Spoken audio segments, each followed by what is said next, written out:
Yo, meron na palang collectible figure na Sinyo, no? Kaya naman di tayo magpapahuli at kumuha na tayo. At ito nga'y available sa kanilang physical store dito sa Real Joe Clothing, Dauma, Balacat branch. Available nga din pala to sa Branded, Muñoz, Quezon City branch. Anyways, ito na yung box ng ating collectible figures. May nakalagay na 01 at Sinyo. Sa taas nga nakalagay yung Real Jokes at Yo. Ito yung side ng box. And not sure kung ito yung front ng box natin. Ito siguro kasi naka-front siya. Ito naman yung kabilang side ng box, guys. At ito yung top. Nakalagay yung collectible 01. At may Real Jokes din dito sa taas. Unbox na natin to, guys.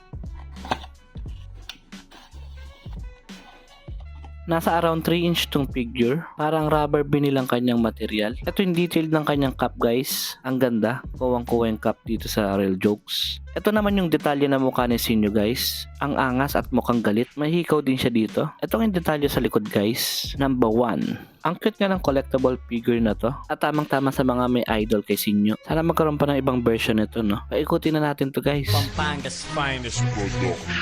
Unang-una sa lahat, ba't ka galit? Ba't ka galit? Ba't ka galit? Hindi mo ba kayang mag...